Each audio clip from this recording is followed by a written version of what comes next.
Welcome back to Spinning the Past. So this is stage 3. I gave it 3 washes. Decided to give it 3 because it was pretty dingy. But I'm not saying that's 100% clean.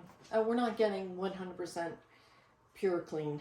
After we spin it, then we can wash it. Then we're going to wash it again, and then we'll get the final dirt and any oils out of it. But a little bit of oil will be okay.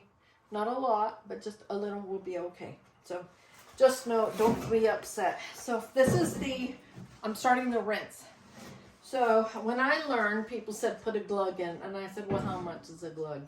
So this is water, and this is still warm, not as hot as the wash is. I brought it down the temp. So I gradually go up with the temp, high, and then I go down. That's just me.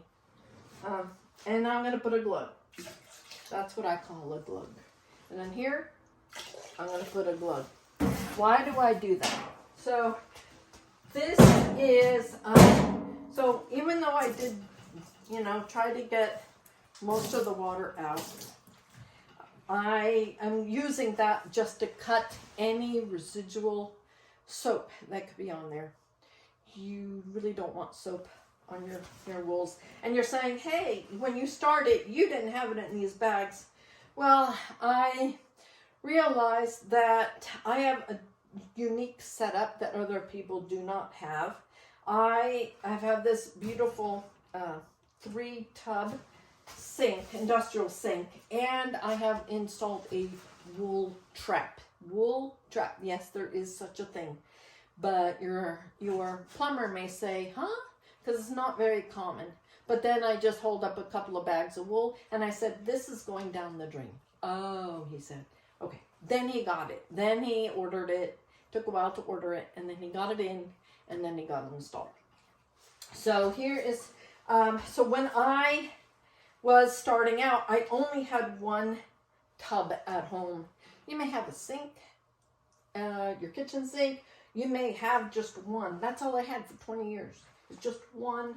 That's why I use these pails. And then I could fill them up, lift them up, and then put it on the ground and let it do its stuff. Whether it was rinsing, whether it was soaking, whether it was had the detergent in it.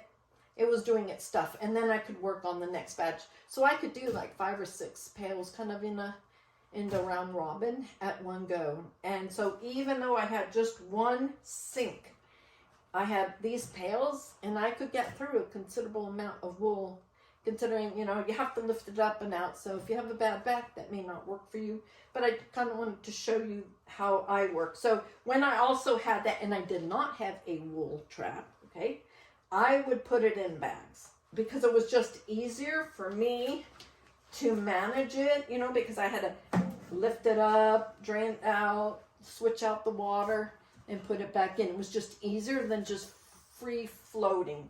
And it kept the wool here, so not as much wool will go down the drain. Just wanted to put that in there in case other people kind of see this setup and say, I don't have that. I don't know what to do. I can't get wool down the drain. Then just get one of these. These are like laundry bags, mesh laundry bags, and just put in that. So I only do pound and a half at a time. Anyways, I just find that it could go through maybe less water that way, less hassle. There's just a lot. I've tried like 3 pounds, 4 pounds at a time, but you kind of have to do it again and again and again and again because there's just so much in there. But if you have a smaller batch, it tends to go quicker. Okay, so let me put this in. Put that in here. This one, you can kind of see. Let's see it here. That it is whiter than it was when we started. Okay. So this goes in here. And it doesn't need to stay in here very long. Okay? The rinses are not that long. I'm just making sure I get all of it through all of the wool, especially in the center. When you have these bags, then you kind of have a mass, and you have to make sure that the water and the detergents or whatever gets to the center. So, invest in these. These are pretty good. They're very handy. And it does help prevent the wool going down the drain. So, as you can see, I just kind of squish it out. I have these. You can make these. Anybody can make these. This is just, let's see. This is steel screen, and somebody just either stapled it. I think they staple gunned it. Got to, I guess this is like 2x4s. Just want to shoot. I'm looking at what went down, and it has a little bit, it's maybe like a little gray, light gray. Let's put it that way. It's kind of light gray. I'll go here. Now, I don't want to leave the vinegar on, so you don't want to, you want to have definitely another rinse.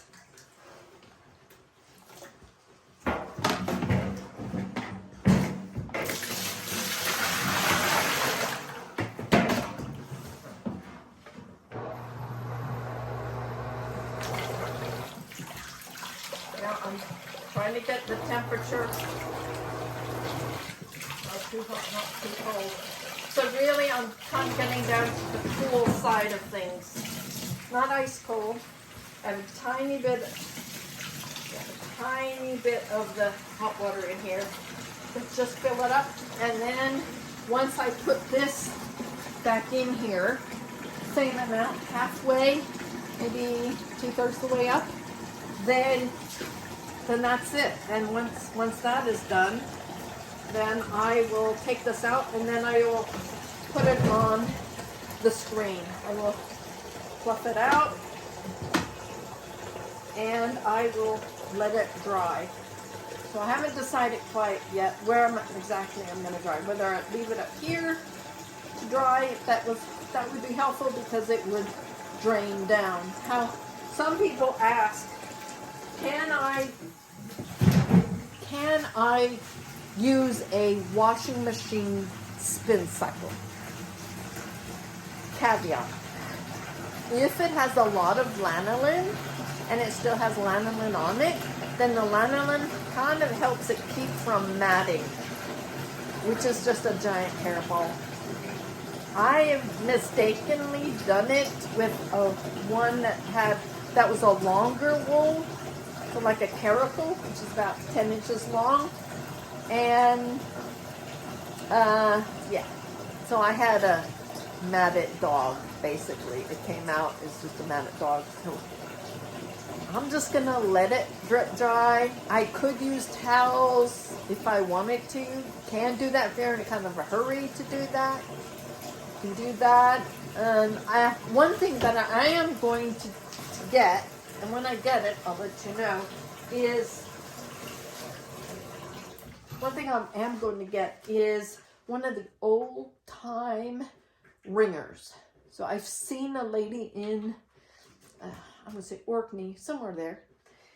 She has, I guess they're a longer hair wool. And she has one of those and she puts her washed, I think she puts her washed pelts through them. I thought, well, maybe that's something. And then it wrings it out, but it doesn't centrifuge it, which could lead it to felt. Like I said, I've tried it and I've been okay with some of it. And other wools I destroyed it. I ruined the wools. I think it has to do with the lanolin. I think it has to do with the length of the fibers. But I am not going to recommend anything because I don't want any responsibility. You can try it yourself, what you want to do. So now we're going to put it, no vinegar this time. I'm going to put away my vinegar so I don't put it in. This is my final rinse. Final call. Final rinse. And I don't need to leave it in there that long. You know, rinses are not, it's not like you're washing it or you're getting the, you know, we're just trying to get the suds off. Now we're trying to get the vinegar off of it. Now I wouldn't go bam, bam, bam, bam, bam, bam, because that agitation can lead to felting. But I have a lot of experience, kind of know what I can play with and what I can't do that to. The merinos would never do that. Merinos and the cormos, those I'm much more cautious and delicate with. Because those tiny little fibers, adorable and wonderful as they are extra special in my book. Now, if you do it all the time and you have a better process how to do the cormos and the merinos, let me know. And I'm glad to have you on. In fact, with my podcast, I'm hoping to have some guests on. If you have an interesting spinning story, a fiber art story that you would like to be on the podcast, please contact me here and I'll get a hold of you and we can do like a 10-15 minute interview. Not very long at all. Can't promise any compensation or anything at this stage, but yeah, I think there's a lot of people out there with good stories and good hacks, good tips to share with a lot of people.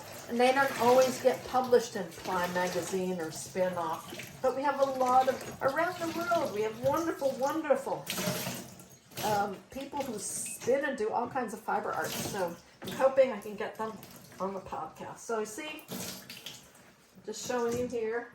I hope this is still on camera. Put it here. I just want to show you the final process.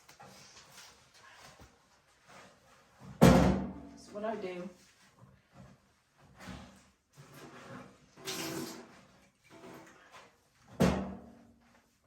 Just kind of, so it's not on top of one another.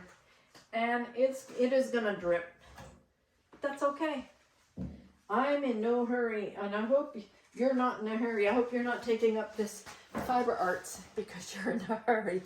Every step is just like a little here, a little there. Today was a busy day because I got the washing and the rinsing done. I think I will put that out here and I will do the same with this one. So if you have any questions or comments, please leave them below. Again, if you're interested in that podcast, let me know. And I guess I will see you next time on Spinning the Past.